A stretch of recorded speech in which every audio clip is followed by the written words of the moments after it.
এই যে ঘটনাটা ঘটলো ২০২৫ এর জুলাইয়ে এসে, এই ঘটনাটিকে আপনি বাংলাদেশের রাজনীতিতে এখনকার প্রেক্ষাপটে কিভাবে বিশ্লেষণ করবেন? না, প্রথমত এটা নিয়ে আমি একটা ভিডিও করেছি। মানে লাইভ করেছিলাম যখন ওরা যাচ্ছিল। তখনই আমার কাছে মনে হয়েছিল তারা যে কাজটা করছে এটা ভালো করছে না। এটা অনেকটা বাঘের লেজ দিয়ে মানে কান চুলকানোর মতো একটা ঝুঁকিমূলক কাজ। তো ওখানে যা কিছু হয়েছে, যা কিছু ঘটেছে বা আগামীকাল কি ঘটবে, এগুলো নিয়ে আলাপ আলোচনা না করে আমার কাছে যেটা মনে হচ্ছে যে এই ধরনের ঘটনা কেন ঘটলো? বা আগামীতে এর চাইতে আরো যে অপ্রীতিকর অবস্থা আমাদের রাজনীতিতে ঘটতে পারে, কেন ঘটতে পারে সেই বিষয়গুলো নিয়ে আলোচনা করি। প্রথমত হলো যে আমাদের এই জাতিটা একটা অস্থির জাতি এবং কোনো কিছুতেই আমাদের কিন্তু মানে একেবারে স্থিরতা নেই। ৫ মিনিট আমরা বসতে পারি না। এর মধ্যে ১০ টা মশা আসবে, ৪ টা মাছি আসবে। তারপরে আমাদের শরীরের মধ্যে অ্যাজমা, অ্যালার্জি এত সব যন্ত্রণা এবং আমাদের বাতাসে মিথেন গ্যাসের পরিমাণ খুব বেশি। মানে এই যে গরু, বাংলাদেশে ২.৫ কোটি গরু আছে। এখন এরা গবেষণা করে বের করেছে এই গরু প্রতিদিন যে সে মিথেন গ্যাস উৎপন্ন করে, ঢেক দেয় এবং যাকে বলা হয় বায়ু ত্যাগ করে। এতে টোটাল পরিবেশটা এমন অবস্থা হয়ে যাচ্ছে যে আমাদের মাথা গরম থাকে সবসময়। এই মিথেন গ্যাসের কারণে আমাদের মাথা গরম থাকে। অস্থির হয়ে পড়ি আমরা। এবং এই অস্থিরতার কারণে আপনি দেখুন দিল্লি নামটা কত পুরনো। আমাদের ঢাকার নামটা কিন্তু অত পুরনো নয়। ২ নম্বর হলো পৃথিবীর সব শহরের নামের একটা ইতিহাস আছে। যারা বিজয়ী হয় তারা একটা সুন্দর নাম দেয়। আপনি দেখেন ভারতে এখনো আওরঙ্গাবাদ নাম আছে, আওরঙ্গজেবের নামে। ভারতে এখনো দৌলতাবাদ নাম আছে, হুমায়ুন সড়ক আছে। কিন্তু আমাদের এই ঢাকা শহরের একটা রাস্তা মানে পাকিস্তান আমলে যে নামগুলো ছিল একটা নামও কিন্তু সেগুলো নাই। এই যে আমরা বারবার পরিবর্তন করি, নাম পরিবর্তন করি। আমাদের এই ঢাকা তো কেউ কোনো রাজা-বাসার নাম দেয়নি। আমাদের এই ঢাকা শহরের নাম ছিল জাহাঙ্গীরনগর। এর আগের নাম খুঁজে পাওয়া যায় না। তো সেই যারা এই জাহাঙ্গীরনগর নামটা দিলেন, এই ঢাকাটা একত্র করেছেন, দেশ একত্র করেছেন, আমরা এখন তাদেরকে স্মরণ করছি না। এই যে আমরা যে মানুষকে ভুলে যাই, অকৃতজ্ঞ হয়ে যাই এবং মুহূর্তের মধ্যে উত্তেজিত হয়ে পড়ি। এই কারণে কি হচ্ছে এখন এই সময়টিতে সুখে থাকতে এই এনসিপি এদেরকে ভূতে কিলালো। মূল ব্যাপার হলো রাজনীতিটা আপনাকে বুঝতে হবে যে এনসিপিটা শুরু করার পরে ১ম ২-৩ মাস তাদেরকে নিয়ে অনেকে রাজা বাদশাহ হবে, রয়্যাল বেঙ্গল টাইগার হবে, সিংহ হবে এরকম চিন্তা ভাবনা করছে। কিন্তু তারা কিন্তু কোনো জেলাতেই ঠিকমতো গিয়ে আসতে পারেনি। খাগড়াছড়ি গেছে, বান্দরবন গেছে, সব জায়গাতে গিয়ে কিন্তু তারা মারামারি, কাটাকাটি এগুলোর মধ্যে পড়ে অনেকটা লাঞ্ছিত হয়ে আসছে। তো তাদের এই যে গত ১ সপ্তাহ যাবৎ কিন্তু খুব একটা রমরমা অবস্থা। রমরমা অবস্থায় মূলত বিএনপির সঙ্গে জামাতের একেবারে দাকুমড়া সম্পর্ক এবং বিএনপির সঙ্গে চরমোনাইয়ের দাকুমড়া সম্পর্ক। এবং এই চরমোনাই এবং জামাত এরা আবার ১৯ তারিখে, এই মাসের ১৯ তারিখে একটা মহাসমাবেশ ডেকেছে যেখানে ১০ লাখ লোক তারা আনবে। তো এই যে ১০ লাখ লোক আনবে, তো এখন তাদের একটা সরকারি সহযোগিতা দরকার। এই সহযোগিতার জন্য তারা এনসিপিকে বেছে নিয়েছে। এখন এনসিপি গত ১ সপ্তাহ ধরে বিভিন্ন জায়গাতে যাচ্ছে। এই বরগুনা, ভোলা বিভিন্ন জায়গাতে যাচ্ছে এবং ওখানে জামাত, চরমোনাই ওই এলাকাতে যারা লোক আছে, যেখানে লোক হবে না ৫০০ সেখানে দেখা গেল ৫,০০০ লোক হয়ে আসছে। তো এই ৫,০০০ লোক তরুণ যারা আছে তারা তো এই রাজনীতি শুরু করার পরে গত ১১ মাসে এরকম দেখেনি কখনো। তারা শুধুমাত্র ওই সময়টাতে যে রাজুতে আয়, রাজুতে ২-৩ হাজার লোক হইলে কিন্তু মানে ভরে যায়। কিন্তু এই যে এখন তারা বরগুনাতে গিয়ে, ভোলাতে গিয়ে মানে এত লোক দেখে তারা এই জনসমাবেশ দেখে সবকিছু দেখে আনন্দে এতটা উদ্বেলিত, একটা ভিডিওতে দেখলাম যে নাহিদ, ওই আরেকজন নেতা আছেন নাসিরুদ্দিন পাটোয়ারি, তারা খুনসুটি করছেন। তারা ওই ধাক্কা দিয়ে নদীতে ফেলে দিচ্ছেন, আরেকজনের নদীতে ফেলে দিচ্ছেন। ওখানে তারা জলকেলি করছেন, জলক্রিয়া বা জলকেলি একেবারে শৈশবের মতো। এবং এর যারা তাদের নেতাকর্মী, তাদের সমর্থক তারা বলছেন যে নেতা হওয়া তো দরকার এমন নেতা যাদের তারুণ্য আছে, যারা নদীতে ঝাঁপ দিতে পারে, যারা নদীর মধ্যে ট্রলারে বসে দেশাত্মবোধক গান গাইতে পারে। এবং এখানে যারা নারী নেত্রী আছেন, পুরুষ নেত্রী আছেন, তারা সবাই মানে কণ্ঠ ছেড়ে গান গাচ্ছেন একসাথেই। আন্দোলন হবে, নেতৃত্ব হবে, তো এইরকম তারুণ্য। এরকম প্রশংসার কারণে কি হলো? তাদের মধ্যে এক ধরনের উত্তেজনা দেখা দিয়েছে। তো এরকম তারা আনন্দে উদ্বেলিত হয়ে তাদের মধ্যে যে তারুণ্য, সেই তারুণ্য বাসা বেঁধেছে এবং তারা স্বপ্ন দেখা শুরু করেছে যে ঠিক আছে, আগুন যখন মানে লোহা গরম করে, সবচেয়ে উত্তপ্ত অবস্থাতেই আসলে লোহাটাকে বাঁকাতে হয়। যেহেতু আমাদের একটা সুসময় যাচ্ছে, সেই সুসময়টা ব্যবহার করে আমরা এই জোয়ারটাকে এই গোপালগঞ্জ পর্যন্ত নিয়ে যাই। তো সেই অর্থে তারা মানে গোপালগঞ্জ। আসলেই কিন্তু হঠাৎ করেই কিন্তু গোপালগঞ্জ মানে মার্চ টু গোপালগঞ্জ ঘোষণা করে দিল। সারা বাংলাদেশের জনগণকে ধূমকেতুর মতো গোপালগঞ্জের দিকে আসতে বলল এবং এরপর যা ঘটনা ঘটলো তাতে বোঝা গেল জনগণ তাদের কথায় সাড়া দিয়ে কোনো ধূমকেতুর মতো গোপালগঞ্জের দিকে মার্চ করা শুরু করে নাই। মানে আপনি বলছেন রনি ভাই আসলে জামায়াতে ইসলামীর শক্তিতে শক্তিমান হয়ে তারা ভেবেছিল। তাহলে জামায়াতে ইসলামী গোপালগঞ্জের সমর্থন দিল না কেন? না, জামায়াতে ইসলাম আসলে চেষ্টা করেছে। জামায়াতে ইসলামী চেষ্টা করেছে, ওখানে অনেক লোক ছিল জামাতের। তারপরে চরমোনাইও চেষ্টা করেছে, অন্যান্য যারা আছে চেষ্টা করেছে, এমনকি বিএনপিও চেষ্টা করেছে। আমরা যেটা দেখলাম শেষ মুহূর্তে কিন্তু ওটা হয়ে ওঠেনি। হয়ে ওঠেনি। এটা বোঝার জন্য একটা ব্যাপার হলো কি, এই বোঝার জন্য যে প্রাজ্ঞতা দরকার, রাজনীতির জ্ঞান দরকার, এটা ওই যারা তরুণ ওখানে আয়োজন করেছেন, তারা সেটা বুঝতে পারেনি। বোঝার চেষ্টা করুন যে এত কিছুর পরেও কেন উত্তরবঙ্গে এরশাদের দল এত জনপ্রিয়?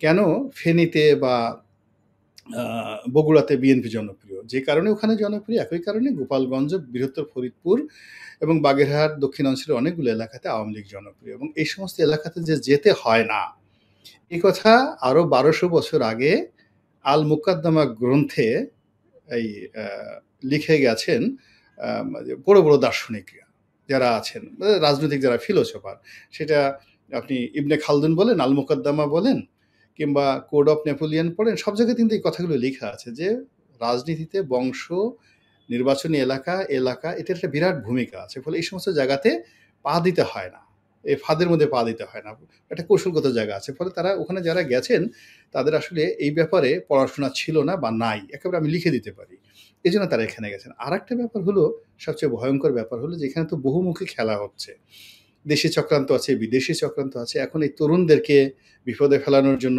জামাতকে নাজেহাল করার জন্য, তারপরে চরমোনাইকে নাজেহাল করার জন্য কিন্তু বিভিন্ন পক্ষ কাজ করছে। এই যে এখন এখানে যারা মানে নাজেহাল হয়েছে, আমি দেখলাম বিএনপির অনেক বড় বড় নেতা, মানে নেতা মির্জা ফখরুল বিবৃতি দিয়েছেন, কিন্তু বিএনপির অনেক বড় বড় নেতা তারা এই যে ওরা ট্যাঙ্কের মধ্যে ওই যে করে যে ওটা ট্যাঙ্ক না কি বলে, ওটার মধ্যে করে যে তারা যাচ্ছে, সেনাবাহিনী তাদেরকে ওখানে ঢুকাচ্ছে এবং ঢুকানোর সময় বোঝা যাচ্ছে বেশ তাচ্ছিল্য করে ঢুকাচ্ছে, হাত ধরে টেনে একটা ধাক্কা দিয়ে তাদেরকে ভিতরে ঢুকাচ্ছে। তো এক একজন বড় জাতীয় নেতা যারা ভবিষ্যতে দেশের প্রধানমন্ত্রী হবে, মন্ত্রী হবে, তো সেনা সদস্যরা তাদেরকে যেভাবে তাড়াহুড়ো করে ওখানে ঢুকাচ্ছে, এই যে এই ঢুকানোর মধ্যেও আমার কাছে মনে হচ্ছে একটা রাজনীতি, যে তারা ওখানে ঢুকুক এরকমভাবে কেউ চেয়েছিল আগে, তারা ওখানে ঢুকুক, নচেত এই যে তাদেরকে ঢুকানো হলো ওখানে এবং নিশ্চিতভাবেই তারা ভয় পাচ্ছে, যারা ঢুকছে তারা খুব দৌড়ে ঢুকছে ওখানে, দৌড়ে ঢুকছে। আবার যাদেরকে ঢুকানো হচ্ছে তারা কিন্তু আবার হাত ধরে ওই নেতাদেরকে, আপনি জানেন যে ওখানে ঢুকতে হলে মাথা নুয়ে ঢুকতে হয়। খুব একটা মাথা নুয়ে ঢুকতে হয়। ওই যে মাথা নুয়ে ওইটার মধ্যে ঢুকানো হলো, তারা ওখানে ভয় পেল। এরপরে যে সেনাবাহিনীকে কেন্দ্র করে বিভিন্ন রকম উস্কানিমূলক কথাবার্তা এতকাল বলা হলো, আল্টিমেটলি প্রাণের রক্ষার্থে সেই সেনাবাহিনীর কাছে তাদেরকে যেতে হলো, সেই সেনা ট্যাঙ্কের মধ্যে তাদের ঢুকতে হলো। তাদেরকে এমন একটা বিপর্যয়ের মধ্যে ফেলার জন্য যে বিভিন্ন পক্ষের চক্রান্ত ছিল না বা কূটকৌশল ছিল না, এটাও কিন্তু বলা যাবে না। তো এই জিনিসগুলো তারা রনি ভাই কারণ আমি দেখছিলাম সামাজিক যোগাযোগ মাধ্যমে এনসিপি পন্থী এনসিপি পন্থী বলি, আওয়ামী লীগ বিরোধী বলি, বিএনপি পন্থী বলি, এরকম নানা পক্ষই একটি পক্ষ উস্কানি দিচ্ছে, একটি পক্ষ যে পক্ষ উস্কানি দিয়ে এই তরুণদেরকে মানে তখন মনে হচ্ছে এই তরুণরা খুবই সাদা সিধা। তো এই যে সাদা সিধা সরল হাসনাত, সার্জিস, নাহিদদেরকে এই বিরাট ডাক দিয়ে মার্চ টু গোপালগঞ্জ ঘোষণা দিয়ে গোপালগঞ্জ পাঠিয়ে আপনি যে বলছেন শেষ পর্যন্ত মাথা নুইয়ে সেনাবাহিনীর ট্যাঙ্কের ভেতরে কোনো মতে জায়গা করে নিয়ে ঢাকায় ফেরার চেষ্টা করা, এই পুরো জিনিসটা মানে কোন কোন পক্ষ এই চক্রান্ত করে থাকতে পারে? না, না, এটার সঙ্গে অনেকেই থাকতে পারে। আমি আর নাম বললাম না। মানে যারা, মানে ওদের দ্বারা যারা ঈর্ষান্বিত, ওদেরকে যারা প্রতিদ্বন্দ্বী মনে করেন, ওদের দ্বারা যারা বিভিন্ন সময় অপমান বোধ করেছে নিজেদেরকে, তারাই ওদেরকে এই অবস্থার মধ্যে ফেলে দেওয়ার জন্য যে চক্রান্ত করতে পারে, সুযোগ পেলে এই সুযোগটা ব্যবহার করতে পারে, এটা স্বাভাবিক। এটা বোঝার জন্য খুব রকেট সায়েন্স দরকার হয় না। বাস্তবতা হলো যে ওখানে যে ওইরকম একটা ঘটনা ঘটবে, ওটা তো আমি নিজের চোখে না দেখলে বিশ্বাস করতাম না নবনীতা, আমি কখনো বিশ্বাস করতাম না, বাট ইট হ্যাপেন্ড। এই জিনিসটা ওখানে ঘটেছে এবং ওটা নিয়ে আগামী ৩-৪ দিন, আপনি দেখেন কয়েকদিন আগে তারেক রহমান সাহেবকে অপমান করে যে স্লোগানটা দেওয়া হলো, এরকম স্লোগান কোনো দলের প্রধানকে নিয়ে বাংলাদেশে হবে আমরা তো এটা কখনো কল্পনা করিনি। এবং স্লোগান ওয়াজ ভেরি ম্যাটিকুলাস। আপনি চিন্তা করেন, তারেক রহমানকে যে বলা হলো, তারেক রহমানকে যে গালিটা দেওয়া হলো, এটা মূলত একটা নারী বিষয়ক চিহ্ন। তাহলে আপনি দেখেন, আমি কয়েকদিন আগে একটা ভিডিও দেখতেছিলাম ভারতে, প্রাঙ্ক ভিডিও। তো সেটা একজন লোক দাঁড়ায় দাঁড়ায় চা খাচ্ছে, পাশে গিয়ে আরেকজন বলতেছেন, আপা কেমন আছেন? তো লোকটা প্রথমে মনে করলো যে হয়তো অন্য কাউকে বলছে। সে আবার কাছে এসে সেই একজন পুরুষকে বলতেছে, আপা আপনি কেমন আছেন? তো লোকটার মেজাজ রাখতে পারলো না, সে হাতের চায়ের কাপটা ফেলে দিয়ে বলে, কুত্তে, এই কথা বলে গালাগালি করে, কুত্তে বলে গালা দিয়ে সে সেখান থেকে চলে গেল। তো এখন এই যে তারেক রহমান সাহেবকে, he is a man, he is a leader, he is a grand leader of A party, কিন্তু তার যে শারীরিক চিহ্ন বলে তারেক জিয়া যেটা বলা হলো, তালিবর্ষা আকার দিয়া যেটা বলা হলো, এটা স্ত্রীলিঙ্গ। ইট মিনস তাকে নারীর পুরুষের পরিবর্তে তাকে নারীতে নামিয়ে আনা হলো। This is one. আপনি চিন্তা করেন যে অপমানটা যে তারা যে শব্দটা যে সিলেকশন করেছে, দিস ইন্টেলিজেন্টলি করেছে। আপনি যে অশ্লীল স্লোগানের কথা বলছেন এটা ধরতে পারছি না রনি ভাই, কিন্তু আমি তো আরো অশ্লীল স্লোগান শুনেছি, ওই যে ১ ২ ৩ ৪, এইগুলো বিশ্ববিদ্যালয়ে।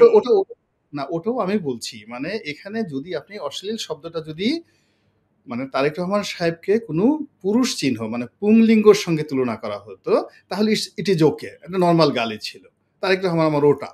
কিন্তু একটা নারী চিহ্নের সঙ্গে তাকে তুলনা করা হয়েছে, অর্থাৎ ওই ভদ্রলোকে পুরুষকে নারী বানানোর চেষ্টা করানো হয়েছে, যে ইউ আর ও ম্যান। তারেক রহমান আমার যে গালিটা দেওয়া হচ্ছে তাকে নারী বানানো, অর্থাৎ এখানে যে শব্দটা ব্যবহার করা হয়েছে এটা খুব ইন্টেলিজেন্টলি, যেটা বিএনপির একেবারে অন্তরাত্মা, তাদের যত স্পর্শকাতর জায়গা আছে সব জায়গাতে তাদের কিন্তু আঘাত লেগেছে এই গালিটাতে। সেকেন্ড যেটা বললো যে ১ ২ ৩ ৪, ১ ২ ৩ ৪ যেটা, এটার মধ্যে কিন্তু একটা ম্যাটিকুলাস ডিজাইন আছে। ম্যাটিকুলাস ডিজাইনটা কি? আপনি জানেন যে এই যে বিভিন্ন যারা ইসলামপন্থী যারা লোকজন আছে তাদেরকে, এই যারা সেকুলার রাজনীতি করে, এদেরকে বলা হয় এরা সমকামী। এরা সমকামী, বাচ্চাদের সাথে এই খারাপ কাজ করে, ওই কাজ করে, এই বিভিন্ন মাদ্রাসায় যে সমস্ত জিনিস হয় এগুলো নিয়ে বিভিন্ন লোক সমালোচনা করে। এখন এই যে সমালোচনা যারা করে এবং যাদেরকে উদ্দেশ্য করে, তারা এখন বলতেছে, ঠিক আছে তোমরা আমাদেরকে ওই কথা বলো, আমরা যে এই খারাপ কাজটা করি, একেবারে তোমার যে সরাসরি লিডার, সেই লিডারকে আমরা ওই কাজটা করে দেবো, ওই কাজটা করে দেবো, সেটা প্রকাশ্যে রাজপথে সেই গালিটা দিচ্ছে। আপনি বুঝতে পারছেন ব্যাপারটা?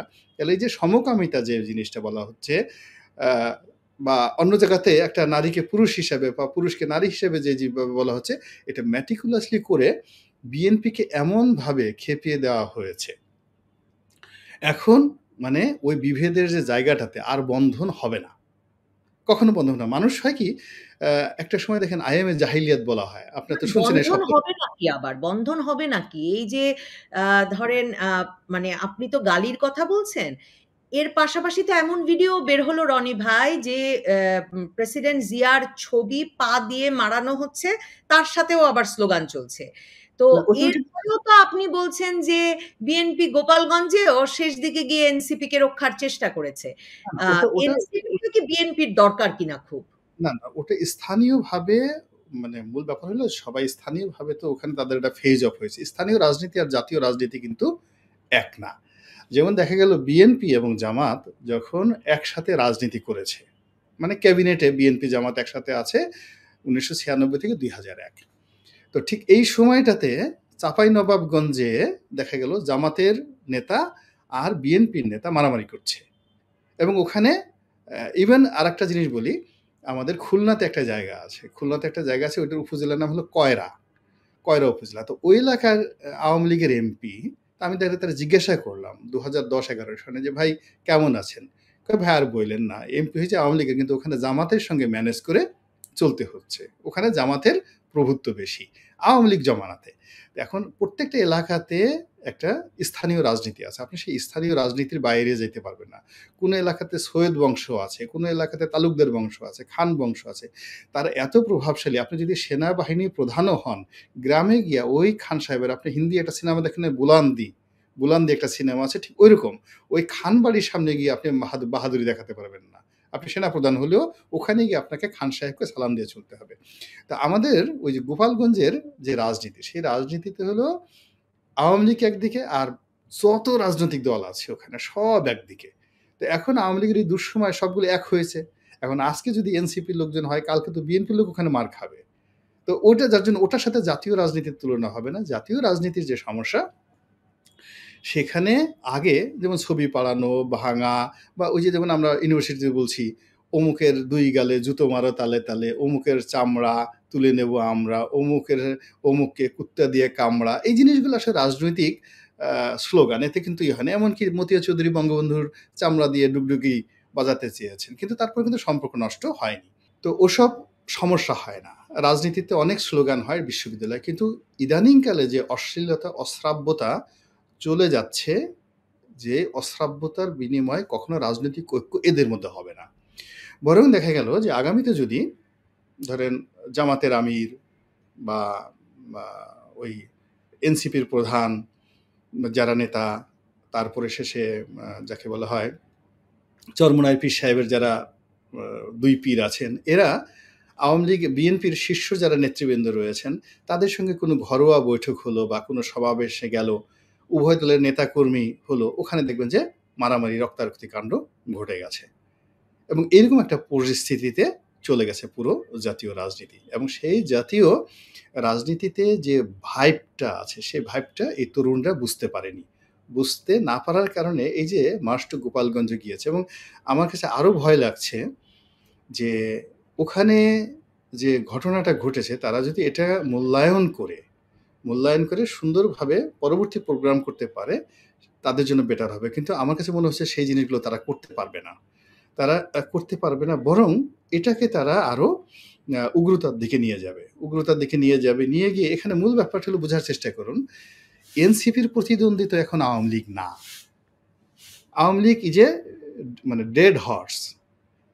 এবং গোপালগঞ্জেও মূলত আগস্ট, সেপ্টেম্বর, অক্টোবর এই ৩ মাসে তারা বাহাদুরি দেখিয়েছে গোপালগঞ্জে, মানে যেটাকে তাফালিং বলি। এরপরে কিন্তু সবাই ঘরে চলে গেছিল। ওখানকার বড় বড় যারা শীর্ষ নেতা, তারা অনেকে গ্রেপ্তার হয়েছে, অনেকে পালাতক। ফলে গোপালগঞ্জ ছিল একটা মূলত সুপ্ত আগ্নেয়গিরির মতো, সুপ্ত আগ্নেয়গিরি। এই মুহূর্তে এনসিপি, জামাত, তাদের ১ নম্বর শত্রু হলো বিএনপি, রাজনৈতিক শত্রু, প্রতিদ্বন্দ্বী বিএনপি। তারা লড়তে যাবে বিএনপির সাথে। তারা কেন এই গোপালগঞ্জ গেল? এবং আওয়ামী লীগের সঙ্গে, আওয়ামী লীগ তো কোনো অবস্থাতে তাদের প্রতিদ্বন্দ্বী নয়, বরং বিএনপির সঙ্গে তাদের এই দ্বন্দ্বের সংঘাতে তারা আশা করতে পারতো যে আওয়ামী লীগের নেতারা তাদেরকে সাহায্য করবে, বা আওয়ামী লীগের ১০টা চেয়ারম্যান, 10টা এমপি প্রার্থী তারা যদি নিয়ে আসে, তাদের উপকার হবে। তো এই জন্য আওয়ামী লীগকে তারা রাখবে বাম পকেটে। এটা ছিল তাদের, যাকে বলা হয় ওয়াইজ ডিসিশন, যে আওয়ামী লীগকে তারা সবসময় একটা ট্রাম্প কার্ড হিসেবে ব্যবহার করবে। রনি ভাই, রনি ভাই, কিন্তু আপনি এটা বলছেন বটে, কিন্তু আপনিও জানেন আমিও জানি যে এনসিপির যেসব জায়গায় কিছু নেতাকর্মী তারা জড়ো করতে পেরেছে, কিংবা এই যে সাম্প্রতিক সময়ে পটিয়ায় বলি, খুলনায় বলি, থানা ঘেরাও করে দিনের পর দিন তাদের যে আন্দোলন, থানা মাটির সাথে মিশিয়ে দেওয়ার তাদের যে হুমকি, এসব জায়গায়ও শেষ পর্যন্ত কিন্তু ছাত্রদল, যুবদল, বিএনপি তাদেরকে একটা বড় অংশের জনসমর্থন জুগিয়েছে। কাজেই বিএনপি বিরোধিতা করে তো এনসিপির টিকতে পারার কথা না। এনসিপির রাজনীতিটা তো দাঁড়িয়েই আছে যে মানে আওয়ামী লীগ বিরোধিতার উপর। আর আপনি আওয়ামী লীগও করেছেন, বিএনপিও করেন বা করেছেন। আপনি কি মনে করেন যে যেই দল ৩২ নাম্বার গুড়িয়ে দিয়েছে, সেই দলের পক্ষে কখনো বাম পকেটে আওয়ামী লীগ রেখে রাজনীতি করা সম্ভব? মানে আওয়ামী লীগ তার মিত্র দল কি করে হবে?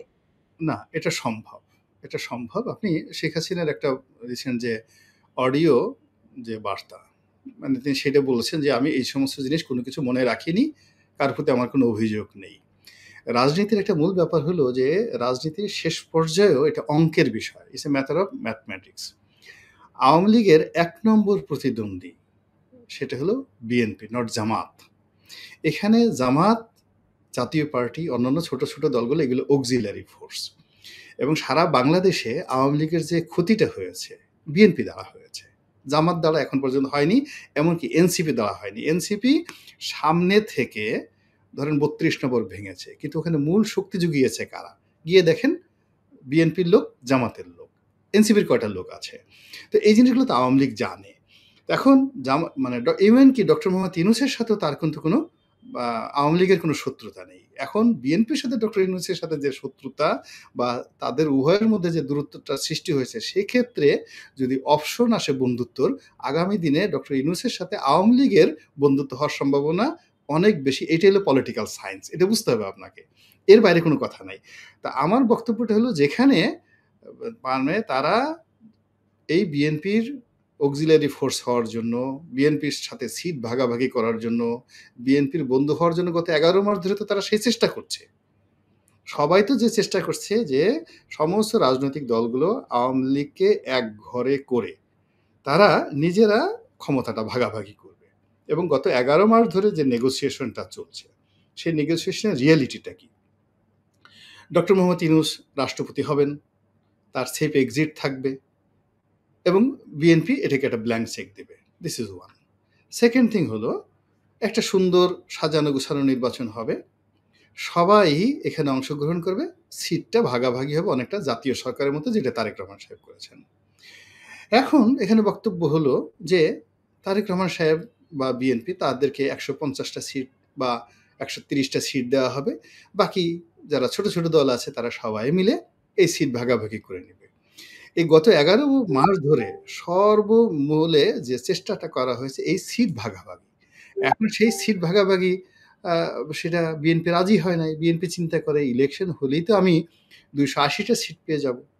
তা আমি কেন একটা দুর্বল সরকারের প্রধান হব, যেখানে আমাকে সরকার চালাতে হলে ৫টা বছর এদের সবার চোখ রাঙানি সহ্য করতে হবে। এটা তো একদিন সহ্য করা যায়, ৫ বছর তো সহ্য করা যায় না। তো একটা দুর্বল সরকার আমি কেন করতে যাব? ফলে এই ১১ মাসে তাদের মধ্যে যে বিরোধিতা হয়েছে মূলত ভাগাভাগি নিয়ে, সিট ভাগাভাগি নিয়ে। দ্বিতীয় বিরোধ হয়েছে চাঁদাবাজি নিয়ে। তৃতীয় বিরোধ হয়েছে নিয়োগ বদলি নিয়ে। চতুর্থ যে তাদের বিরোধ, সেটা হলো যে ভাবসাব, যে সমাজে সবাই খালি বলতেছে তারেক রহমান প্রধানমন্ত্রী হবে। তো এটা তো ডক্টর শফিকের ভালো লাগে না এই কথা শুনতে, যে এটা কি ধরনের কথা, নির্বাচন হয় না, কিছু হয় না, তারেক রহমান সাহেব প্রধানমন্ত্রী। এই জন্য তারেক রহমানকে এমন একটা গালি দিল, যে গালি দিয়ে পুরো তার ক্যারিয়ার শেষ। আচ্ছা, গেল। ২ নম্বর হলো চরমোনাই পীর সাহেব, তারা চিন্তা করে আমরাও তো প্রধানমন্ত্রী হতে পারি, ভাগ্য হইলে। ডক্টর মোহাম্মদ ইউনূস চিন্তা করেন আমিও তো প্রধানমন্ত্রী হতে পারি, নাহিদও তো প্রধানমন্ত্রী হতে পারে। তো সেখানে খালি তারেক রহমান, খালি তারেক রহমান, এটা তো সহ্য হচ্ছে না। যখন হবে, সিংহাসনে বসবে, তখন সবাই মেনে নেবে। কিন্তু তার আগে যে শিশু এখন পর্যন্ত জন্মই হয়নি, সে শিশুকে আগেই আপনি সিংহাসন তার জন্য বানিয়েছেন। এটা দেখলে, ঘরে যদি একটা লোকের ২টা বউ থাকে, তো এখন দেখা যাচ্ছে এক মহিলা প্রেগন্যান্ট হয়েছে, বাচ্চা-টাচ্চার খবর নাই। তো তার জন্য সেই পুরুষ বিরাট সে দোলনা কিনতেছে, ওটা কিনতেছে। তো সতীন যে আছে, যার এখনো বাচ্চা হয় না, তার মেজাজটা কেমন লাগবে বলেন তো? সে তো নাক কেটে দেবে ওই মহিলার, কান কেটে দেবে। তো এখন এখানেও একই অবস্থা। তারেক রহমান সাহেব আছেন লন্ডনে, এখনো বাংলাদেশে আসতেছে না, নির্বাচন হয় নাই, কোনো কিছু হয় নাই। তাকে সবাই ভবিষ্যৎ প্রধানমন্ত্রী, দেশ নায়ক, এই সমস্ত কথাবার্তা বলছে। এগুলো শুনে বাকি যারা আছে তাদের খুব রাগ হচ্ছে, মেজাজ গরম হচ্ছে, ঈর্ষা হচ্ছে। এই ঈর্ষার জায়গাতে তাদের মধ্যে যে শত্রুতাটা এই গত ১৫ দিনে হয়ে গেল, যে বিভেদটা হয়ে গেল, যেটা বাংলাদেশে আমরা কেউ কল্পনা করিনি। আমাদের কোনো হিসাবের মধ্যে ছিল না। এখন আমাদের সবকিছু নতুন করে হিসাব করতে হচ্ছে। এখন সেই নতুন হিসাবে বিএনপিকে বন্ধু খুঁজতে হচ্ছে। এদেরকে বাকি যারা আছে বিএনপির বাইরে, তাদেরকেও বন্ধু খুঁজতে হচ্ছে। এখন বিএনপি ভার্সেস সমস্ত দল যদি ঢাকাতে সমাবেশ করে, সবকিছু করে, সেটা দেখা যাচ্ছে। কিন্তু সারা দেশে নির্বাচন করার মতো কিন্তু বিএনপির সাথে ব্যালেন্স করার মতো শক্তি সারা বাংলাদেশে এক হলেও হবে না, এক্সেপ্ট আওয়ামী লীগ। তাহলে আওয়ামী লীগরে কি করবে? আওয়ামী লীগের যে ৩৫%, তার সাথে অন্য যারা লোক আছে আবার 40% তাদের যে ভোট, মানে আওয়ামী লীগের নিজের ৩৫% আর অন্য সব মিলিয়ে ধরেন আরও। এখন এই যে লোকগুলো, এই লোকগুলো নিয়ে বিএনপি টানাটানি করবে, এই লোকগুলো নিয়ে এনসিপি টানাটানি করবে, সবাই টানাটানি করবে। যেহেতু আওয়ামী লীগ নির্বাচনে যদি হয় নির্বাচন, তারা তো আসতে পারতেছে না নির্বাচনে, তাদের লোকগুলো নিয়ে টানাটানি করবে। তাদের এমপি প্রার্থী, তাদের ভোটার, তাদের চেয়ারম্যান, তাদের পৌরসভার মেয়র, তাদের টাকা, তাদের যা কিছু আছে, এমনকি অনেকে বাড়িঘর ছেড়ে পালাই চলে গেছে, তাদের বাড়িঘরও তারা ব্যবহার করতে চাইবে। সুন্দর একটা উপজেলার উপর ভালো বাড়ি আছে, ওই বাড়িটা নির্বাচনী একটা মানে অফিস হোক, এই জিনিসগুলো তো হবে। এখন সেই জায়গাতে আওয়ামী লীগের সবকিছু লোভনীয়। এখন এখানে যে সমস্যাটা হয়ে গেছে, বিএনপির সাথে আওয়ামী লীগের হবে না। এর কারণ হলো এই যে সারা বাংলাদেশে যে কয়েক হাজার মামলা হয়েছে, এক একটা মামলায় ৩,০০০ ৪,০০০, এই মামলা তো জামাতের লোক করছে কিনা আমি জানি না, এনসিপির লোক খুব অল্প, বেশিরভাগ কিন্তু বিএনপির লোক করছে। আওয়ামী লীগের যে সমস্ত বাড়িঘর দখল হয়েছে, ব্যবসা বাণিজ্য দখল হয়েছে, যা কিছু হয়েছে বিএনপির লোকজন করেছে। ফলে কি হচ্ছে, বিএনপির সাথে আওয়ামী লীগের একটা পার্মানেন্ট মানে যাকে বলে শত্রুতা তৈরি হয়ে গেছে, যেখানে বন্ধুত্ব সম্ভব নয়। ফলে কি হচ্ছে, আলটিমেটলি আওয়ামী লীগের সাথে জামাতের, এনসিপির, চরমোনাইয়ের একটা মানে আন্ডারহ্যান্ড ডিল হওয়ার মানে সুযোগ ছিল। সেই সুযোগটি তারা ক্যালকুলেট না করে গোপালগঞ্জ কেন তারা গেল, এটা আমার মাথায় ঢুকছে না, যে ইটস স্টুপিড থিঙ্কিং। বিএনপির কি হবে? মানে বিএনপিকে মানে আমি একদিকে যেমন মনে করি যে জামায়াত, এনসিপি, চরমোনাই, বিশেষ করে চরমোনাই পীরের ইসলামী আন্দোলনের যে মহাসমাবেশটা আমরা দেখেছি জুনের শেষে, সেটা যদি আমরা একটু তাকাই তাহলেও দেখবেন যে সেই মঞ্চে যেভাবে উনি সকলকে সমবেত করেছেন, জামায়াতে ইসলামী তো একে ঐতিহাসিক মহাসমাবেশ বলেছেই, মহাজোটও বলেছে, মানে একটা জোট। তো এরা যদি সকলে একত্র থাকে তাহলে তো বিএনপির ভোটের হিসাবও উল্টাপাল্টা হয়ে যায়। মানে সানেম সম্প্রতি যে জরিপ করেছে তাতে যদি করি, আর আমি একটু শেষ করি, রনি ভাই, বিএনপি আসলে ঘুরে দাঁড়াতে পারবে কিনা? আপনি দেখেন বা ঢাকা শহরে সমাবেশ করে বিএনপিকে ধর্ষক, লুটেরা, চাঁদাবাজ হিসেবে বলে এদের প্রতিহত করার জন্য আন্দোলনে নেমেছে বলে কিন্তু জামায়াত, চরমোনাই ঘোষণা দিয়ে দিয়েছে। এনসিপি তো চাঁদাবাজ, লুটপাটকারী বলেই আসছে। আর যে গালি তারেক রহমানকে রাজপথে দেওয়া হলো, এরপর বিএনপি কি সত্যি ঘুরে দাঁড়াতে পারবে? মানে বিএনপির সঙ্গে একটা মানে বিএনপির রাজনীতির সঙ্গে তো একটা লজ্জাবোধ জুড়ে দেওয়ার চেষ্টা হচ্ছে। ফার্স্ট থিং হলো যে এখানে ৩টি ফ্যাক্টর আছে। একটা হলো নির্বাচন পূর্ব ক্ষমতা রাজনীতি, ক্ষমতার যে এখন সচিবালয়ে ক্ষমতা, পুলিশে ক্ষমতা, সব জায়গায় ক্ষমতা। এই ক্ষমতা রাজনীতিতে এই বিএনপি সাম্প্রতিক সময় মারাত্মক ঝুঁকির মধ্যে পড়ে গেছে। অর্থাৎ এই গত ১৫-২০ দিন আগে তাদের যে একটা রমরম অবস্থা ছিল পুলিশে, সচিবালয়, এই জায়গাটা এই সময়টাতে বিপদে পড়েছে, ১। ২ নম্বর হলো যে বর্তমান সরকারের উপরে তাদের যে একটা প্রভাব ছিল, ইউনূস সাহেবের উপরে প্রভাব ছিল, বা ওখানে ঐক্যমত্যের কমিশনে সালাউদ্দিন সাহেব গেলে তার সামনে যে একটা বড় চেয়ার বসতো বা তাকে দেখে মানুষ চেয়ারজন ছেড়ে দিত, এই জায়গাটা চলে গেছে। এখন আর সালাউদ্দিন সাহেবকে এনসিপির যারা থাকে তারা চেয়ার ছাড়ে না, তারা বসে থাকে পায়ের উপর পা দিয়ে। সালাউদ্দিন সাহেব তো কয়েকদিন আগে মানে ওখান থেকে উঠেই আসছিলেন যে আর বসবই না, তাকে খাবার জন্য কেউ ডাকে না, বসতেও দেয় না। এরকম একটা অবস্থা তৈরি হয়ে গেছে, যেটা এই তারেক রহমান সাহেবকে গালাগালি করার পরে এই যে তাদের যেটা রেসপেক্ট, তাদের যেটা প্রভাব, ভাইব, এটা চলে গেছে। ৩ নম্বর হলো যে আমাদের যে ইন্টারন্যাশনাল কমিউনিটিগুলো আছে দূতাবাস কেন্দ্রিক, ওখানে যে একটা বিএনপির একটা ভাবসাব ছিল, ওটাও এই সাম্প্রতিক রাজধানী কেন্দ্রিক এটা চলে গেছে। এখন যেটা হলো যে প্রধান উপদেষ্টার কার্যালয়ে তাদের একটা যে প্রভাব প্রতিপত্তি ছিল সেটা, দূতাবাসগুলোতে তাদের একটা প্রভাব প্রতিপত্তি ছিল সেটা, সচিবালয়ে ছিল সেটা, রাজধানী কেন্দ্রিক এই যে চাঁদাবাজি থেকে দখলবাজি, এখানে তাদের একটা প্রভাব ছিল এটা। কলেজ বিশ্ববিদ্যালয়ে ছাত্রদল সেই মার্চ পর্যন্ত তারা ঢুকতে পারেনি, ওটা এনসিপি এবং শিবিরের দখলে ছিল, কিন্তু গত ৩-৪ মাসে তারা কিন্তু সেই কলেজ বিশ্ববিদ্যালয় তাদের দখল নিয়ে নিয়েছিল, কিন্তু গত ১ সপ্তাহ যাবৎ কিন্তু আবার এই জিনিসগুলো উল্টে গেছে। এখানে আসলে বিএনপি সত্যিকার অর্থে একটা স্পর্শকাতর অবস্থানে পৌঁছে গেছে এবং বিএনপি রাজনীতি এখানে হুমকির মধ্যে পড়েছে, এটা সত্য। কিন্তু যদি বিএনপি সরকারকে চাপে ফেলে নির্বাচনের ডেটটা ঘোষণা করতে পারে, তাহলে এই জিনিসটা রিভার্স হয়ে পুরোটাই বিএনপির দখলে চলে যাবে। মানে ইলেকশনের শিডিউল ঘোষণা করলে মাঠ ঘাট সব কিছু বিএনপির দখলে চলে যাবে এবং বিএনপির সামনে দাঁড়ানোর মতো কোনো শক্তি এদের কারোরই নাই।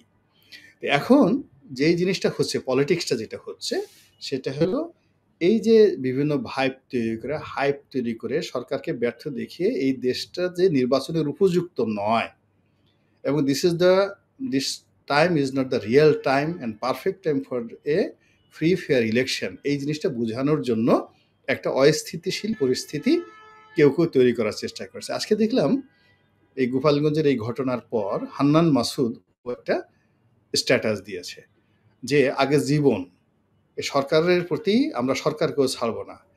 আগে গোপালগঞ্জ ঠিক করো, আইন শৃঙ্খলা ঠিক করো, তারপরে নির্বাচন, এর আগে নির্বাচন হবে না। এটা আবার বিএনপির যারা লোক আছে তারা লিডার্সে তারা শেয়ার করে বলতেছে যে তোমরা তো এই ঘটনা ঘটানোর জন্য, নির্বাচন পিছিয়ে দেওয়ার জন্য এই ধরনের কাজকর্ম করছো।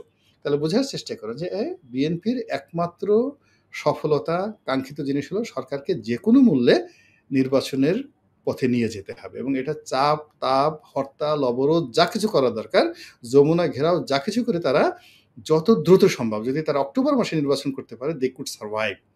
নির্বাচনের শিডিউল ঘোষণা করলে সেটা যেভাবেই হোক না কেন পুরো পরিস্থিতি মাঠ তাদের দখলে চলে আসবে। আর বিএনপির যারা প্রতিপক্ষ তারা একটা অস্থিতিশীল অবস্থা সৃষ্টি করে জনমত থেকে শুরু করে সবকিছু এমনভাবে কথা যে না, যেখানে মানুষের জীবন বাঁচে না, যেখানে মানুষ রাস্তায় বেরোতে পারে না, যেখানে মানুষ ভাত খেতে পারে না, সেখানে কিসের নির্বাচন, কিসের নির্বাচন? যেখানে আমরা গোপালগঞ্জে যেতে পারি না, একটা দেশ আলাদা হয়ে আছে, যেখানে সরকারের কোনো ল অ্যান্ড অর্ডার সিচুয়েশন নাই, যেখানে সেনাবাহিনী কার্যকর ভূমিকা রাখতে পারছে না, পুলিশ কিছু করতে পারতেছে না, সেখানে নির্বাচন দেওয়া মানেই তো ব্যালট বাক্স ছিনতাই, সেখানে আওয়ামী লীগ চলে আসবে, বিএনপি চলে আসবে, আমরা তো এর মধ্যে যেতে পারবো না। তো এই যে একটা পরস্পর মুখোমুখি অবস্থানে দুটো দল চলে আসছে, এটা নিয়ে এখন দুই পক্ষই কনফিডেন্ট যে তারা জিতবে, তারা মানে জিতবে আপনার গুটোগুটি যে করার জন্য। কনফিডেন্সটা বিএনপির প্রতি, বিএনপির সকল নেতাকর্মীদেরই এই কনফিডেন্স যে যদি মাত্র তারা ভোটে দাঁড়াতে পারে তাহলেই নাকি সব ভোট গিয়ে বিএনপির কাছে পড়বে এবং বিএনপি একটা একক সংখ্যাগরিষ্ঠতার দিকে যাবে। এখানে কিন্তু কিন্তু নবনী এনসিপির নেতারা তো, আমি একটু এনসিপির নেতারা তো বলেনি বোধহয় যে 25-30টার বেশি নাকি আসন পাবে না বিএনপি, কারণ বাংলাদেশ জুড়ে তারা এত চাঁদাবাজি লুটপাট এত কিছু করেছে। অন্যদিকে দেখেন বিএনপিতে আরেকটা তো গুরুতর সমস্যা আছে, বিএনপির ভেতরে যে পরিমাণ আভ্যন্তরীণ কোন্দল আছে, নির্বাচনের তফসিল ঘোষণা হলে আমি তো দেখি দলের ভেতরে একটা মনোনয়ন নিয়ে চরম মারামারি তৈরি হবে। আপনার এলাকায় নুরুল হক নুরুকে তো সেনাবাহিনীর উদ্ধার করে আনতে হলো কতদিন আগে বিএনপির নেতাকর্মীদের হামলার মুখে, যেখানে তারেক রহমান বলে দিয়েছেন নুরুল হক নুরু হবেন সেখানে বিএনপির প্রার্থী। মানে কোন দল তো বিএনপিকে আরো অনেক সামলাতে হবে, নির্বাচন কি তত সহজ হবে? না, নির্বাচন সহজ হবে না। এখানে আমি কখনো বলিনি যে নির্বাচন হবে সুন্দরভাবে, জনগণ স্বতঃস্ফূর্তভাবে ভোট দিতে আসবে, আর বিএনপি 55% 60% ভোট পেয়ে ইলেকশন হবে, আমি এই কথাটা বলিনি। আমি যেটা বলেছি সেটা হলো নির্বাচনের তফসিল ঘোষণা করার সঙ্গে সঙ্গে পুরো মাঠটা বিএনপির দখলে চলে আসবে। আচ্ছা, বিএনপির দখলে চলে আসার পরে 2024 সনে আমাদের নির্বাচনের মাঠটা যেমন হয়েছিল ঠিক ওইরকম ওরই একটা আপগ্রেড ভার্সন, মানে 2024 আমি দামি নির্বাচনের একটা প্রো ভার্সন চলে আসবে এই তফসিলে। এতে যেটা হবে সেটা হলো ভোট কেন্দ্রে তামসা দেওয়ার জন্য 2% 3% লোকজন আসবে, বাকি ভোট ব্যালটে পিটানো হবে। তারপরে শেষে ওখানে বিএনপির দামি প্রার্থী থাকবে, বিদ্রোহী প্রার্থী থাকবে, নমিনেটেড প্রার্থী থাকবে, এবং যে যেখানে পারে তারেক রহমান সাহেব ছেড়ে দিবেন যে শেখ হাসিনার মতো যে তোমরা যে জিতে আসবা সেই আমার, আমি এটার মধ্যে করবো না। ফলে কি হবে, ওই স্থানীয়ভাবে যার টাকা আছে, পুলিশ ম্যানেজ করার ক্ষমতা আছে, যে ভোট পিটাতে পারবে, যে রেজাল্ট শিট তৈরি করতে পারবে, এই কাজগুলো করতে পারবে, সে সেখান থেকে জিতে আসবে। সে আমি হোক, সে দামি হোক, সে স্বতন্ত্র হোক, বা সে নমিনেটেড হোক। এবং আলটিমেটলি একেবারে বলতাম যে 2024 সনের যে নির্বাচনটা হয়েছে সেটার একটা প্রো ভার্সন, লেটেস্ট ভার্সন এখানে হবে তফসিল ঘোষণা করার সঙ্গে সঙ্গে। এখন পর্যন্ত দেশের যে আইন শৃঙ্খলা আছে এতে এটাই মনে হচ্ছে যে জনগণ ওখানে ভোট দেওয়ার জন্য কেউ যাবে না, পুলিশ ওখানে যে শক্তিশালী তার বিরুদ্ধে যাবে না, ওখানে যার মাসেল পাওয়ার আছে তার এগেনস্টে সেনাবাহিনী ওখানে গন্ডগোল করতে যাবে না। ফলে ওখানে ওই যে 2024-এর আমাদের সমাজে হলো কি, যখন একটা মন্দ ইনস্ট্যান্স তৈরি হয়, এনি ব্যাড থিং, ওটা সহজে যায় না, ওটা শুধু চলতেই থাকে। এবং এই যে দেখুন যে গালাগালির যে সংস্কৃতিটা শুরু হয়েছে আজকে 15-16 বছর ধরে, এই যে শেখ হাসিনাকে গালাগালি করতে করতে যে ইন্টারনেটে যারা গালাগালি করতো সেই গালাগালিটা এখন দেখেন তারা নিজেরা কিভাবে সেই গালাগালি করছে। তো এরকম আমি সমাজে দামি নির্বাচনের সুযোগ দেওয়ার জন্য, বিএনপিকে আমি দামি নির্বাচন করতে দেওয়ার জন্য কেন জামায়াতে ইসলামী বা এনসিপি দ্রুত সময়ে নির্বাচনের জন্য রাজি হবে? এবং জামায়াতে ইসলামী এবং এনসিপি ২ তরফেই কিন্তু বলা হয়েছে প্রশাসনও বিএনপির দখলে। তো তাহলে আমির নির্বাচনের জন্য তারা নির্বাচনে যেতে রাজি হবে কেন? না, না, তারা নির্বাচনে আসুক বা না আসুক তাতে তো বিএনপি কিছু আসে যায় না। মূল ব্যাপারটা হলো এখন পর্যন্ত যদি হরতাল আহ্বান করা হয়, যেমন আপনি চিন্তা করুন যে এশরাক যে কাজটি করেছে, তো এশরাক যে কাজটি করেছে নগর ভবন, যমুনা পুরো অচল করে দিয়েছে। তো এভাবে ঢাকা শহর থেকে শুরু করে সারা বাংলাদেশে সবকিছু অচল করে দেওয়ার ক্ষমতা বিএনপির আছে। এটা বাংলাদেশে অন্য কোনো দলের নেই। এবং সরকারের অন্য যে বিরোধী দলগুলো আছে তারা সমাবেশ করতে পারবে। একটা সমাবেশ ১০ লাখ সমাবেশ করে বিএনপিকে গালাগালি করতে পারবে, ঢাকা বিশ্ববিদ্যালয়ে মিছিল মিটিং করতে পারবে, সবকিছু করতে পারবে। কিন্তু ঢাকার প্রতিটা আসন মোহাম্মদপুর থেকে শুরু করে সায়েদাবাদ থেকে শুরু করে যেগুলো পাওয়ার পয়েন্ট আছে, সে পাওয়ার পয়েন্টে বিএনপির সঙ্গে কনফ্লিক্ট অ্যান্ড কন্ট্রাডিকশনে আসার মতো শক্তি মিলিটারির নেই, সেনাবাহিনীর নেই, পুলিশের নেই, জামাতের নেই, সরকারের নেই, কারোরই নেই। ফলে ওই যে ওরা বলে যে ওরা যদি একেবারে ইউনূসের সাথে 100% যে নো, কি ইলেকশন হবে না না হবে ডাজ নট ম্যাটার, কে আসলো না আসলো সেটা আমরা দেখব। আগে এতদিনের মধ্যে তফসিল ঘোষণা করো, না করলে সব অচল, বন্দর অচল, সবকিছু অচল, তোমরা অচল, যমুনা ঘেরাও, পুরা যমুনা ঘেরাও। এবং ১০ লাখ লোক যদি এসে যমুনা ঘেরাও করতে যায়, এই চরমোনাই পীর সাহেবের এসে ইউনূস সাহেবকে উদ্ধার করতে আসবে না, সেনাবাহিনী ক্যান্টনমেন্ট থেকে তাকে উদ্ধার করতে আসবে না। সেনাবাহিনী বলবো আপনি মেনে নেন স্যার, আপনি মেনে নেন। যেভাবে শেখ হাসিনাকে বলছে তুমি আপনি পালিয়ে যান। বঙ্গবন্ধুকে সেনাপ্রধান ফোন করছে, শফিউল্লাহ সাহেব বলছে যে আমি পরে আসতেছি, আপনি কোনো মতে পালিয়ে যান। তো এরা মানে পরিস্থিতি এমন, এখন বিএনপি যদি ওটা আদায় করতে পারে তাহলে বিএনপির সঙ্গে অন্য কেউ পলিটিক্স করতে পারবে না। কিন্তু বিএনপিকে যদি পলিটিক্স করতে দেওয়া হয়, সরকারকে যদি সিদ্ধান্ত নিতে দেওয়া হয় এবং এইভাবে যদি মোটামুটি আরো ৩-৪ মাস যাকে বলা হয় সুযোগ দেওয়া হয়, তাহলে পুরো রাজনীতিটাতে যে ধরনের আরো ১০০ স্লোগান আসবে, আরো জিয়াউর রহমান, খালেদা জিয়া থেকে শুরু করে সবাইকে অবমাননা করা, লাঞ্ছিত করা, বিএনপি রাজনীতিকে ডিফিকাল্ট করা, সারা বিএনপি মানে ১৯৭১ সনে রাজাকার, আলবদর, আশামস যেইভাবে নিন্দিত ছিল, এই এখন রাজনীতিতে সবাই মিলে তাদেরকে যদি সুযোগ দেওয়া হয়, তাহলে সোশ্যাল মিডিয়া থেকে শুরু করে মূলধারার মিডিয়া, মানুষের কথা, জনসমাবেশ এগুলো করে বিএনপিকে এমনভাবে মানে কালার করে দেওয়া হবে, বিএনপির নাম শুনলেই মানুষের শরীর ঘিন ঘিন করে উঠবে। হ্যাঁ, তখন আর বিএনপি রাজনীতি করতে পারবে না। এখন বিএনপির অস্তিত্বটা নির্ভর করছে ইলেকশনের উপর। মানে বিএনপি ইলেকশন করতে পারবে, শক্তি দেখাতে পারবে, কিন্তু রাজনীতিতে সে বন্দীন হয়ে গেছে। তার ভালো কোনো সাংবাদিক নেই, তার ভালো কোনো লেখক নেই, তার ভালো কোনো সোশ্যাল অ্যাক্টিভিস্ট নেই, তার কোনো প্রিয় মুখ নেই। অনেকটা আওয়ামী লীগের মতো। এখন আওয়ামী লীগের ধরেন এই যে আপনার অনুষ্ঠানে দেখি মানে ওবায়দুল কাদের যদি এসে জাতির উদ্দেশ্যে একটা ভাষণ দেয়, মানুষ বলবে যে এ কি ধরনের কথা? আপনি আওয়ামী লীগের যারা গেছে পালিয়ে দেশে এবং দেশের বাইরে, আওয়ামী লীগের মধ্যে প্রিয় কোনো মুখ নেই। যার মুখটা দেখলে, বদন মোবারক দেখলে মানুষের মায়া হবে এবং তার কথা অ্যাটেনটিভলি শুনবে। এরকম কোনো প্রিয় মুখ নেই। এখন বিএনপিতে ধরেন এখনো কিছু মুখ আছে যারা ওইভাবে মানে ঘৃণিত হয়নি, নিন্দিত হয়নি। ওই মুখগুলোকেও কিন্তু দেখেন ওই সালাউদ্দিন সাহেবকে নাম দিয়ে দিয়েছে সালাউদ্দিন। মানে রয়ের এজেন্ট সালাউদ্দিন। তারপরে আমির খসরু মাহমুদ চৌধুরী, তার মানে প্রত্যেকটা লোকেরই এক একটা করে ট্যাগ দিয়ে দেওয়া হয়েছে, ১টা ২টা ৩টা ট্যাগ দিয়ে দেওয়া হয়েছে। এখন হ্যাঁ, মানে পুরান ঢাকার খুনের দায়িত্ব নাকি তারেক রহমান আর মির্জা ফখরুল ইসলাম আলমগীরকে নিতে হবে। চরমোনাই পীর তো দাঁড়িয়ে সে কথা বললেন জনসমাবেশে।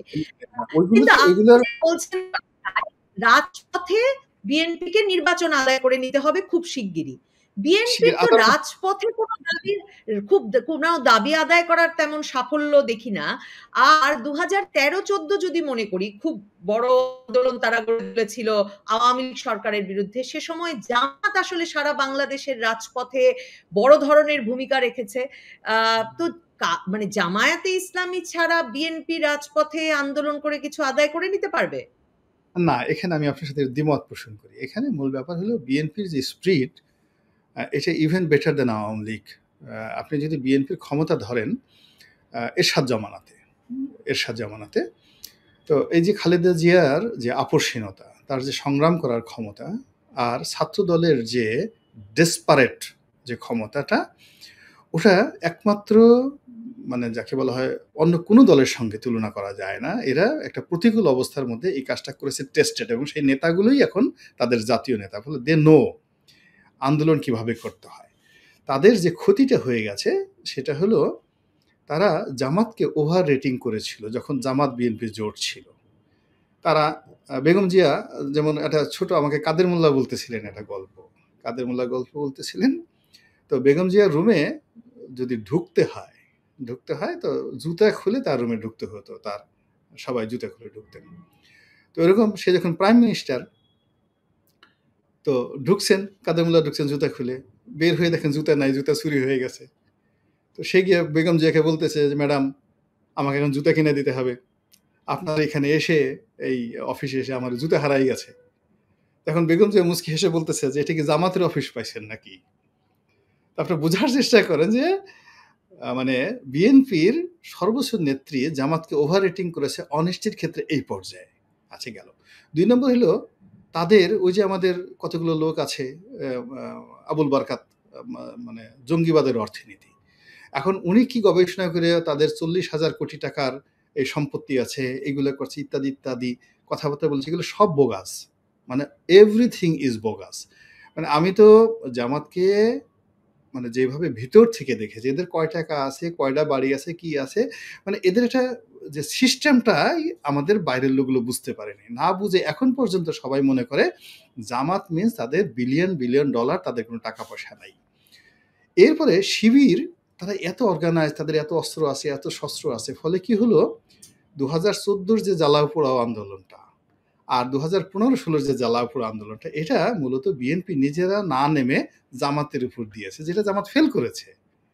জামাত সেটা করতে পারে, জামাত ক্ষতিগ্রস্ত হয়েছে, শিবির ক্ষতিগ্রস্ত হয়েছে, কিন্তু সফল হয়নি।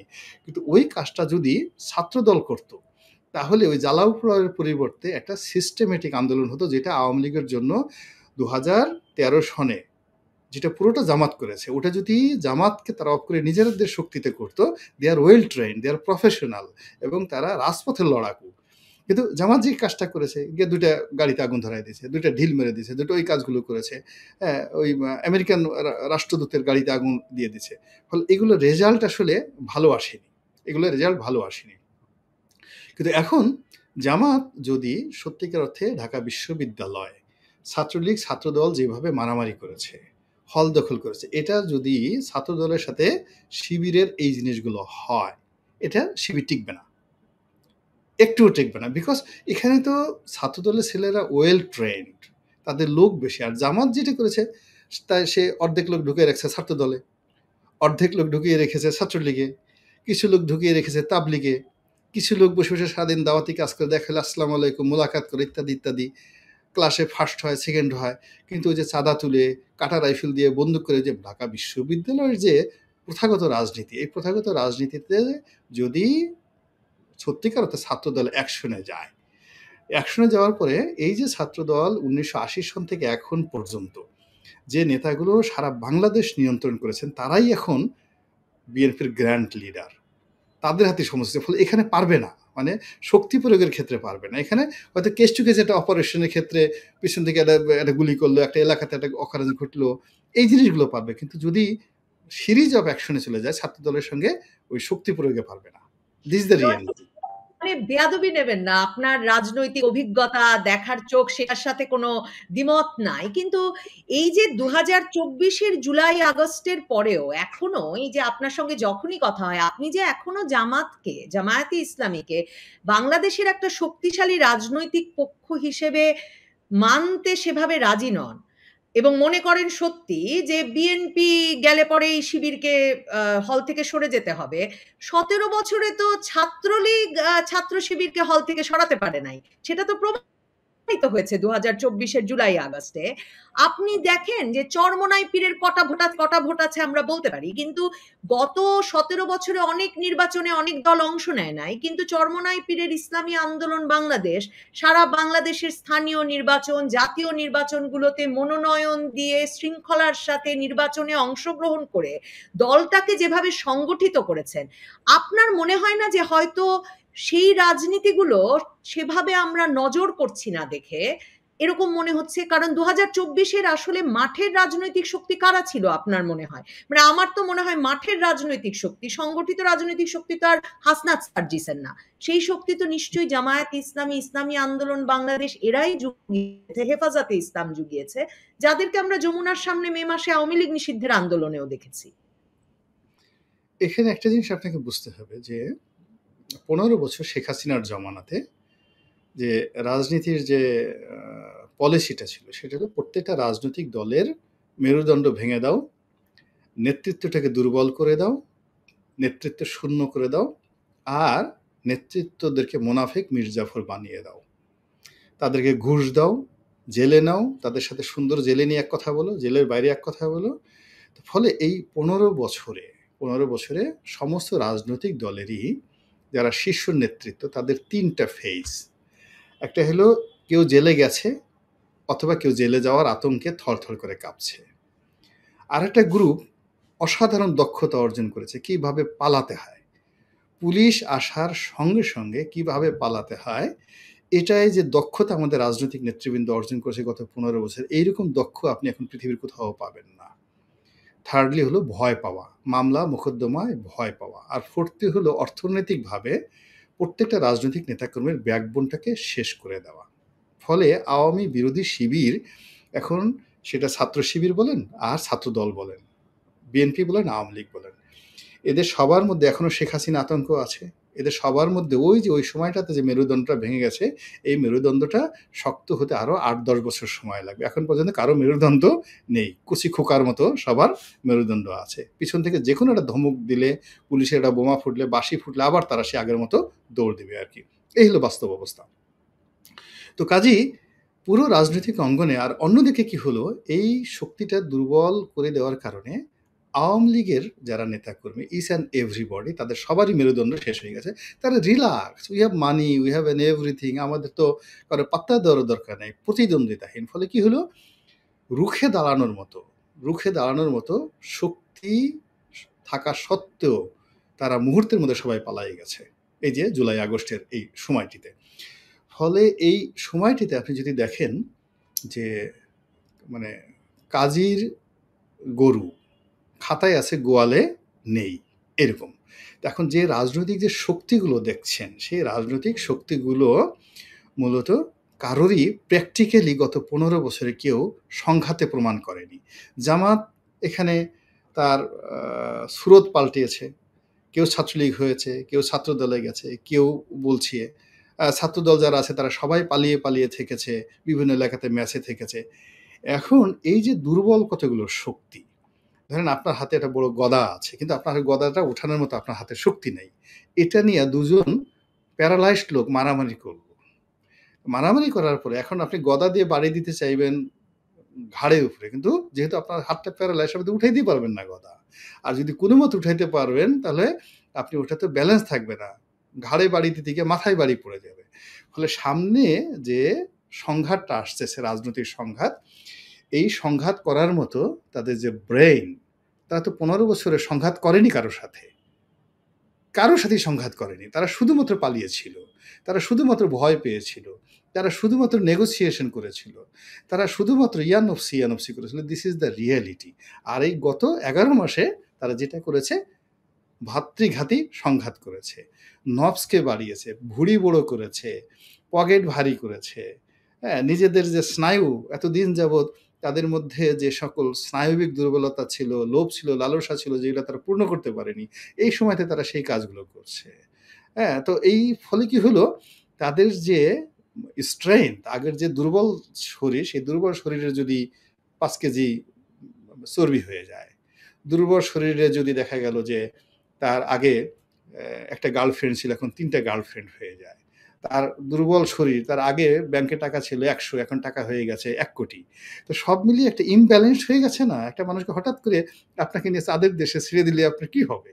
আপনার ওজন হারাবেন, মানে যাকে বলা হয় আপনার ব্যালেন্স হারাবেন, এবং আপনি উল্টে থাকবেন, একটা লাফ দিয়ে 30-40 হাত উপরে উঠে যাবেন, এরকম অবস্থায় তো হবে। এখন বাংলাদেশের রাজনীতিতে সত্যি কথার্থে আমরা যা দেখছি, এটা রিয়াল সিনিয়রও নয়।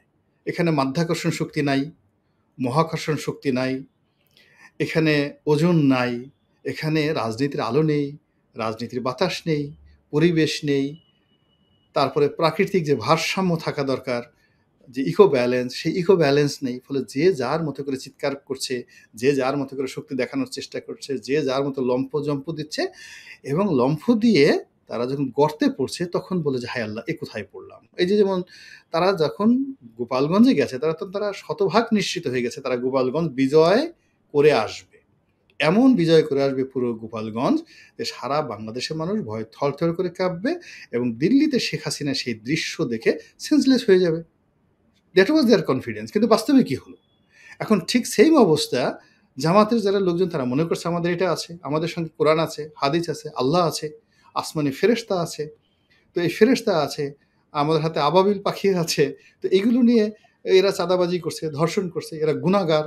এরা কি আমাদের সাথে পারবে নাকি? মাথা খারাপ। আমরা একটা ফু দিব, সঙ্গে, সঙ্গে এরা ছাইয়ের মতো উড়ে যাবে।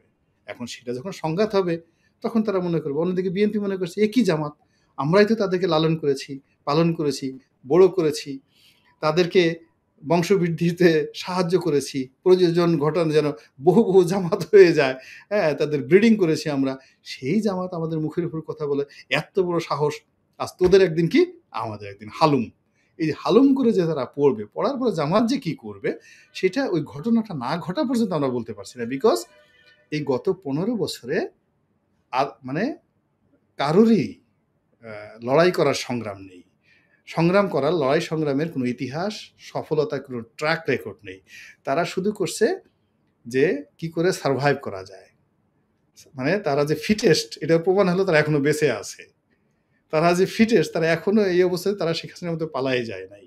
তারা যে ফিটেস্ট, এখনো পর্যন্ত তারা হাঁটাচলা করতে পারে। এর বাইরে আমি নতুন কিছু দেখছি না। তো এখন যে অবস্থা হয়ে গেছে যে উভয় পক্ষ তাদের শক্তিমত্তা দেখানোর জন্য তারা মুখোমুখি দাঁড়িয়েছে।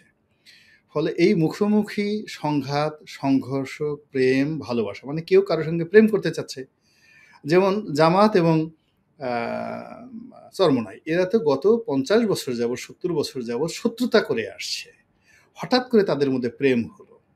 এখন এই প্রেমটা আসলে শেষ পর্যন্ত কি হয়, এটা আমাদের তো মানে ইলেকশন না হওয়া পর্যন্ত বোঝা যাচ্ছে না। আবার এনসিপির মধ্যে, জামাতের মধ্যে এই ৪-৫ বারের মধ্যে তাদের মধ্যে প্রেম হয়েছে, বিরহ হয়েছে। এখন এটা কি হবে? এবি পার্টি সে যাকে বলে জামাত থেকে বের হয়ে আলাদা দল করেছে। আবার তারা জামাতের সাথে মিশতে যাচ্ছে, চরমনের সাথে মিশতে যাচ্ছে। এই সম্পর্কটা কেমন হবে? নুরুল হক নুরু ধরে নেওয়া হতো যে একসময় জামাতের সাথে তার খুব ভালো সম্পর্ক ছিল। সেখান থেকে তিনি তারেক রহমান সাহেবের কাছে চলে গেছেন। তারেক রহমান সাথে তার এমন বন্ধুত্ব হয়ে গেছে যেটা বলার মতো। আবার সেই বন্ধুত্ব ছেড়ে তিনি আবার জামাতের কাছে এসছেন। তারপর শেষে চরমনের মানে পীর সাহেবের কাছে আসেন। এখন এই যে একটা যাকে বলা হয় কেন্দ্রীভূত হচ্ছে শক্তিগুলো পরস্পরের সাথে লড়াই করার জন্য। তো এই কেন্দ্রীভূত হওয়াটা কিভাবে হয় আর লড়াইটা কিভাবে হয়, এটা সময় না আসলে এই মুহূর্তে আমরা বলতে পারছি না। ধন্যবাদ। আপনার সঙ্গে এর আগে যতবার কথা হয়েছে আপনি বলেছেন নির্বাচনের অদূর ভবিষ্যতে কোনো সম্ভাবনা দেখেন না। আজকে আবার বলেছেন বিএনপিকে খুব দ্রুত নির্বাচন আদায় করতে হবে দলটা টিকিয়ে রাখতে। এর ফলে আপনি নির্বাচন খুবই শিগগিরই অনুষ্ঠিত হবে বা আ এমনকি ডক্টর ইউনূস তারেক রহমানকে কথা দিয়ে এসেছেন ফেব্রুয়ারিতে, বাংলাদেশে এসে আর সেই কথা উচ্চারণ করেন নাই। উনি বলেছেন আমাদেরকে এপ্রিলে হবে। হবে এপ্রিলে? মানে কবে নির্বাচন হবে বলে আপনার এখন মনে হচ্ছে? না, আমি আগের জায়গাতে আছি। নির্বাচন হওয়ার কোনো সম্ভাবনা নেই। কোনো সম্ভাবনা নেই। আর সম্ভাবনা না থাকার কারণে কি হচ্ছে, বিএনপি যদি অধৈর্য হয়ে যায় তাহলে বিএনপির একটা নতুন যাকে বলা একটা ফরমেশন আসবে। একটা নতুন অবস্থা হবে। সেটা এখন আমি বললাম যে সবাই যে ট্র্যাক রেকর্ড আছে, ট্রেন আছে, সে ট্রেনের বাইরে চলে গেছে। রাস্তার বাইরে চলে গেছে। আপনি ধরুন আপনি চট্টগ্রাম যাচ্ছেন। তো প্রচণ্ড কুয়াশা। আপনার কাছে কোনো রকম দিক নির্দেশনা কিছু নাই। কিন্তু আপনি যেকোনো কারণে পথ হারিয়ে ঢাকা-চট্টগ্রাম হাইওয়ে থেকে বের হয়ে যেকোনো একটা উপজেলার মধ্যে ঢুকে গেছেন। গভীর রাত্রি। আপনি বুঝতে পারছেন না যে আপনি কোথায় আছেন। এবং আপনি চট্টগ্রামে যেতে পারবেন কিনা তাও বুঝতে পারছেন না। যাবেন কিনা তাও বুঝতে পারছেন না। আপনি কি ওই কুমিল্লার কোনো গ্রামে আছেন? নাকি ফেনীর কোনো গ্রামে আছেন তাও আপনি বুঝতেছেন না। ঠিক এখন বাংলাদেশের যে রাজনীতির যে সময়টা প্রচণ্ড দুর্বোধ্য, অসাধারণ একটা দুর্বোধ্য। এখানে ১ ঘন্টা পরে কি হবে? এটা বলার মতো অবস্থা এই মুহূর্তে বাংলাদেশে কেউ নাই। ১ মাস পরে, ৬ মাস পরে, ১ বছর পরে এটা তো অনেক পরের বিষয়। ১ ঘন্টা পরেই বাংলাদেশে কি হবে এই কথা বলার মতো কোনো মানে বিশারদ, বিশেষজ্ঞ রাজনীতিতে এই মুহূর্তে বাংলাদেশে নেই। That is very uncertain. শেষ করব, কিন্তু শেষ করি আবার গোপালগঞ্জে ফিরে। গোপালগঞ্জের ঘটনার কি প্রতিক্রিয়া হবে? আপনি আওয়ামী লীগকে ডেড হর্স বলেছেন, কিন্তু এনসিপি, জামায়াতে ইসলামী, বিএনপি নেতৃবৃন্দ সবসময় শুধু আওয়ামী লীগ ফিরে আসবে, ফ্যাসিবাদ ফিরে আসবে, সুযোগ হয়ে যাবে, এই ভয়টাই তো, মানে এই জুজুর ভয় নিজেরাও পাচ্ছেন, জনগণকেও দেখাচ্ছেন। গোপালগঞ্জের ঘটনার অন্য কোনো মানে প্রতিক্রিয়া অন্য জেলায় অন্য জায়গায় পড়বে কিনা? আওয়ামী লীগ কি এর ফলে কোনো শক্তি সংগঠন করতে পারবে? কারণ ধরপাকড়ও বাড়বে। অন্তর্বর্তীকালীন সরকার বলেছেন যে তারা অবশ্যই বিচারের আওতায় আনবেন গোপালগঞ্জের দোষী ব্যক্তিদের। এখানে যে রিয়ালিটি হলো, এখানে পুলিশ কিছু করতে পারবে না। সেনাবাহিনী তাদের যে ভূমিকা ওটার উপরে গোপালগঞ্জে নির্ভর করে। সেনাবাহিনী যদি রিয়েলি অ্যাকশনে যেতে চায় তাহলে আওয়ামী লীগের ওখানে যারা কর্তা ব্যক্তি আছে তাদের একটা চাপের মধ্যে পড়বে। কিন্তু যে সাহসটা, যে প্রচারটা আওয়ামী লীগ পেয়ে গেল, এটা হয়তো ১ মাস ২ মাস স্টপ থাকবে, দেন এটা আবার গোপালগঞ্জে হোক অন্য অন্য জায়গাতে হোক সেটা আবার যাকে বলে নতুনভাবে দেখা দেবে। কিন্তু যদি সেনাবাহিনী আওয়ামী লীগের ব্যাপারে রুড না হয়, গোপালগঞ্জের ব্যাপারে রুড না হয়, তাহলে এখানে কিছুই হবে না, বরং আওয়ামী লীগের জয় জয়কার শুরু হবে। ১ ২ নম্বর হলো যে সরকারকে যদি এই মুহূর্তে হেল্প করতে চায় গোপালগঞ্জের ব্যাপারে, তাহলে আর্মির সহযোগিতা লাগবে। আর্মির সহযোগিতা ছাড়া শুধুমাত্র পুলিশ দিয়ে, আনসার দিয়ে বা রাজনৈতিক যারা নেতাকর্মী আছে তারা ওই গোপালগঞ্জে কিছুই করতে পারবে না। এবং এটা আগামী ১ সপ্তাহের মধ্যে যদি ওখানে একটা ওইভাবে খুব দৃশ্যমান অ্যাকশন বাই দ্য মিলিটারি তারা যদি এটা না করতে পারে, তাহলে এই গোপালগঞ্জের ঘটনা পুরোটাই আওয়ামী লীগের ফেভারে যাবে এবং সরকারের বিরুদ্ধে চলে যাবে এবং সমস্ত রাজনৈতিক দলের বিরুদ্ধে চলে যাবে। এই হলো সেনাবাহিনী তো সেখানে শক্তি প্রয়োগ করেছে। না, সেখানে শক্তি প্রয়োগ করা আর চিরুনি অভিযান করা একটা। শক্তি প্রয়োগ করা হলো দৃশ্যমান আইন শৃঙ্খলাটাকে রক্ষা করা থেকে শুরু করে। এর কারণ হলো যে যখন একটা মব হয়, সেই মবটাতে সেনাবাহিনী যদি না করতো তাহলে দেখা গেল সেনাবাহিনী গাড়িও পোড়ায় দিত। মূল ব্যাপার হলো সেনাবাহিনী যেটা করেছে সেটা হলো ল অ্যান্ড অর্ডার রক্ষা করার জন্য, ওদেরকে নিরাপদে ওখান থেকে নিয়ে আসার জন্য যা দরকার। কিন্তু ওটা যদি সেনাবাহিনী পুরো মানে ওয়ার ফেজে চলে যেত সেখানে, তো ওয়ার ফেজে চলে গেলে দেখা যাইতো যে ওখান থেকে যারা আছে সব মানুষের মধ্যে এত মারামারি এবং এত লক্ষ লক্ষ মানুষ সেখানে চলে আসছে যে কোনো কিছুই নিয়ন্ত্রণ থাকতো না এবং ওখানে অনেক ক্যাজুয়ালিটি অনেক বেড়ে যেত, ভীষণ রকম বেড়ে যেত। তো যার জন্য ওটা সেনাবাহিনী করতে চায় না। ওখানে হেলিকপ্টার দিয়েও তাদেরকে উদ্ধার করা যেত না আর কি। তো যার জন্য ওখানে শুধুমাত্র তাদেরকে সেফ এক্সিটের জন্য যতটুকু করা দরকার সেটাই সেনাবাহিনী করেছে। এখন আওয়ামী লীগ লোকদেরকে বাড়ি বাড়ি গিয়ে ধরা, তাদেরকে জেলে ঢুকানো, মানে যা হয় সেই কাজগুলো যদি করতে হয় সেটা পুলিশ দিয়ে হবে না, সেনাবাহিনীকে দিয়ে এই কাজটা করতে হবে। এখন আই ডোন্ট নো যে সেটা কতটা সেনাবাহিনী করবে বা সেনাবাহিনীকে দিয়ে কতটা তারা করাতে পারবে, এটার উপর নির্ভর করে। এর কারণ হলো সব জায়গাতে টানাপোড়েন আছে, সব জায়গায় টানাপোড়েন আছে, সব জায়গায় পলিটিক্স আছে। যেটা রনি ভাই আপনি বলছিলেন যে এখন ১ ঘন্টা পরের মানে রাজনৈতিক পরিস্থিতি আ বিশ্লেষণ করাও খুব কঠিন হয়ে গেছে বাংলাদেশের বর্তমান পরিস্থিতিতে। অসংখ্য ধন্যবাদ রনি ভাই আপনাকে সময় দেওয়ার জন্যে। দর্শক এতক্ষণ যারা সঙ্গে ছিলেন, রাজনীতিক, লেখক, কলামিস্ট গোলাম মওলা রনির সাক্ষাৎকার শুনছিলেন, আপনাদেরকেও ধন্যবাদ।